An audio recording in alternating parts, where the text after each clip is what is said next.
Hai teman-teman, kembali lagi bersama kita di Kensiento Mau Tahu. Kita tahu bahwa Indonesia adalah negara kepulauan yang terdiri atas 17.504 pulau dengan penduduk lebih dari 267 juta jiwa, yang tentunya menyebabkan Indonesia memiliki beragam suku dan bahasa dengan latar belakang yang berbeda. Tak lupa, kita juga memiliki 6 agama resmi yang telah disahkan oleh pemerintah. Akan tetapi, dengan berbagai macam keanekaragaman itu, kita disatukan dengan satu pedoman, yaitu Pancasila. Dengan keberagaman yang kita miliki, menjadikan kita sebagai negara yang kaya akan budaya di mata dunia. Namun, jika kita tidak pandai dalam menyikapi keberagaman ini, Indonesia bisa mendapat masalah yang besar, yaitu disintegrasi bangsa. Apa sih disintegrasi bangsa itu? Yuk kita simak dulu pendapat dari teman-teman kita. Perpecahan. Suatu kondisi yang menyebabkan bangsa Indonesia menjadi terpecah belah. Keadaan yang tidak satu padu. Hilangnya persatuan dari satu bangsa dan dapat menimbulkan perpecahan dari bangsa itu sendiri. Jawabannya tepat sekali. Kita simak yuk penjelasan lengkapnya. Menurut Kamus Besar Bahasa Indonesia, disintegrasi diartikan sebagai keadaan tidak bersatu padu, keadaan terpecah belah, hilangnya keutuhan atau persatuan. Jadi kita dapat simpulkan bahwa disintegrasi bangsa adalah memudarnya kesatupaduan antar golongan dan kelompok yang ada dalam suatu bangsa yang bersangkutan. Nah, sekarang kita mengetahui apa itu disintegrasi bangsa. Kita cari tahu yuk, apa saja sih konflik penyebab terjadinya disintegrasi bangsa? Kalau menurut saya, konflik ideologi. Konflik ideologi. Mungkin konflik ideologi. Adanya konflik ideologi dan juga perbedaan kepentingan. Wah, masih banyak yang lupa nih. Yuk kita kupas bersama. Yang pertama, konflik ideologi. Jadi apa sih konflik ideologi? Konflik ideologi merupakan konflik yang terjadi akibat perbedaan persepsi maupun pemikiran mengenai gagasan, pandangan, pedoman yang menimbulkan pertentangan ideologi. Pada awal kemerdekaan, terjadi banyak sekali kerusuhan yang disebabkan oleh perbedaan ideologi. Misalnya PKI Madiun, pemberontakan DITII, dan G30 SPKI yang sangat membekas di ingatan rakyat Indonesia. Yang kedua, konflik kepentingan atau ketentaraan. Konflik kepentingan atau ketentaraan adalah situasi di mana seorang penyelenggara negara mendapatkan kekuasaan dan kewenangan berdasarkan peraturan perundang-undangan, namun diduga memiliki kepentingan atas wewenang yang dia miliki. Sebagai contoh, pada awal era kemerdekaan terjadi pemberontakan APRA atau Angkatan Perang Ratu Adil, pemberontakan Andi Aziz, dan pemberontakan Republik Maluku Selatan. Yang ketiga, konflik kenegaraan atau konflik sistem pemerintahan. Konflik ini berhubungan dengan sistem pemerintahan. Sebagai contoh adalah PRRI. PRRI merupakan singkatan Pemerintah Revolusioner Republik Indonesia. Ada juga Permesta. Permesta adalah singkatan dari Perjuangan Rakyat Semesta. Dengan berkaca pada kejadian masa lalu Indonesia yang kelam, akankah disintegrasi bangsa akan tetap ada di era modern seperti ini? Kita tanyakan yuk pada teman-teman kita. Masih, karena di zaman modern ini banyak terjadi konflik yang dipengaruhi oleh perbedaan pemahaman yang menyebabkan perpecahan. Masih, menurut saya, disintegrasi bangsa masih sering terjadi meski berada pada era modern sekalipun. Mengingat negara Indonesia adalah negara yang beraneka ragam suku bangsa dan kebudayaannya, terutama yang sering terjadi mengenai isu SARA yang dominan menjadi pemicu dari disintegrasi bangsa. Masih, karena situasi bangsa yang mudah terprovokasi. Jawabnya tentu saja iya. Masih banyak hal yang menjadi celah terjadinya disintegrasi bangsa. Mulai dari gerakan separatisme yang bermunculan, berita hoax yang meresahkan, dan pengaruh paham asing yang memberikan kesempatan bagi para pihak yang tidak bertanggung jawab. Hal ini sangat berbahaya untuk persatuan bangsa ini, bukan?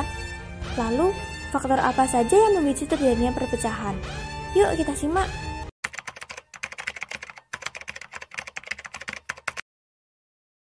Maraknya penyebaran ideologi selain Pancasila. Menurunnya toleransi di tengah masyarakat. Menurut saya, karena suasana politik yang tidak sehat. Kesenjangan sosial tiap daerah.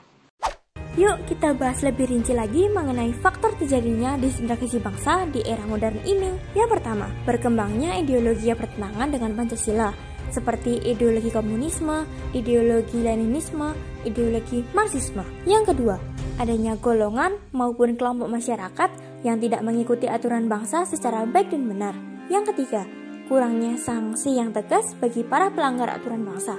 Yang keempat, memudarnya kepercayaan rakyat terhadap para pemimpin dan para pengelola bangsa. Yang kelima, meningkatnya sifat apatisme dan egoisme. Yang keenam, menurunnya sikap toleransi dan tenggang rasa di antara masyarakat. Yang ketujuh, setiap tindakan yang kita lakukan sudah tidak berdasarkan Pancasila dan Undang-Undang Dasar 1945.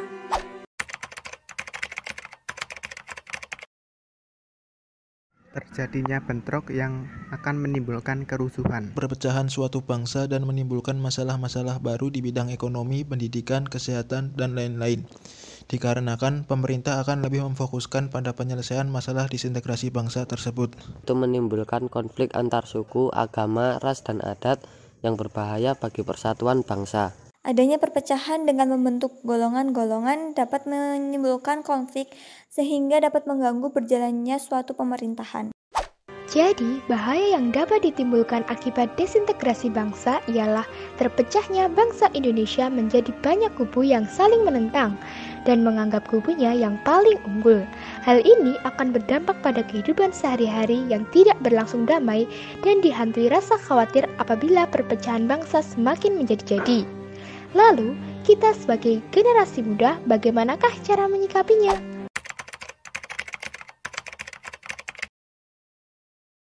Yaitu dengan mempertegas hukum yang berlaku di negara Indonesia. Hukum di Indonesia harus tegas demi menjaga persatuan serta tidak menimbulkan perpecahan wilayah maupun ideologi. Ya, kita sebaiknya saling menghormati dan gak merasa superior, karena mayoritas harusnya melindungi minoritas, bukan sebaliknya. Dengan menanamkan kesadaran akan pentingnya persatuan di kalangan masyarakat. Lebih bijak dalam memilah bacaan agar tidak termakan hoaks. Menyikapi desintegrasi. Yang pertama, sebagai warga negara yang baik, kita harus lebih mencintai persatuan dan kesatuan bangsa di atas keanekaragaman yang ada. Yang kedua, tak lupa kita harus menyadari bahwa ancaman desintegrasi sangat membahayakan keutuhan wilayah suatu negara. Yang ketiga, sebagai generasi muda, kita dapat andil dalam mempertahankan bangsa dengan memilah dan memilih berita yang akan mengancam persatuan bangsa. Yang terakhir, kita juga harus menghargai keanekaragaman yang ada, serta berusaha melestarikan budaya bangsa agar mempererat tali persaudaraan kita semua.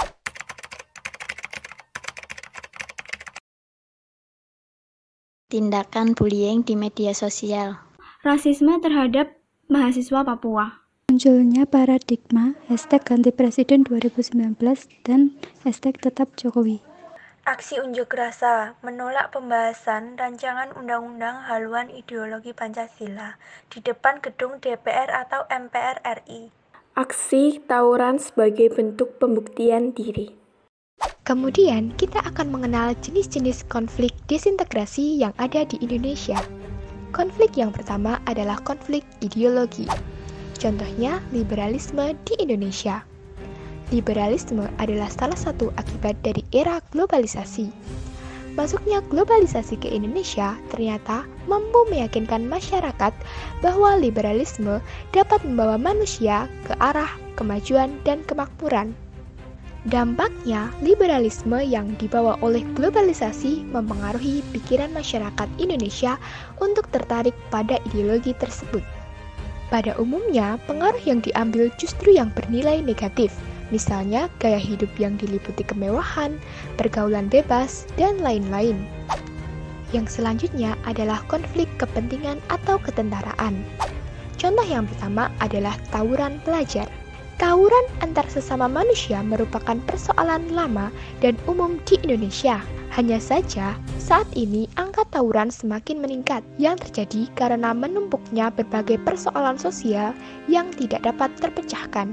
Jenis konflik yang terakhir adalah konflik pemerintahan atau kenegaraan. Contohnya adalah kericuhan Pilpres 2019. Kampanye Pilpres 2019 telah memamerkan bagaimana Indonesia kini tengah terpecah belah masalah ras dan terutama agama. Titik baliknya terjadi ketika ratusan ribu massa berkumpul di aksi 212, menuntut penggulingan dan pemenjaraan Ahok.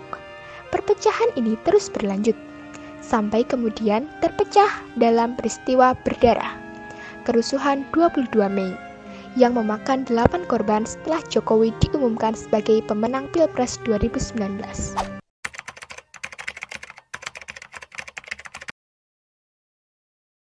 Semoga bangsa Indonesia lebih menjunjung tinggi persatuan dan kesatuan agar terciptanya keharmonisan suatu bangsa. Indonesia mampu menjamin kesejahteraan masyarakatnya, sehingga disintegrasi yang disebabkan oleh ketidakpuasan masyarakat bisa berkurang. Semoga masyarakat Indonesia dapat berkaca pada dampak buruk akibat disintegrasi yang pernah dialami dulu sehingga bisa mempererat persatuan bangsa. Kurangi perdebatan, tingkatkan perdamaian. Mari bersama menuju Indonesia yang lebih baik.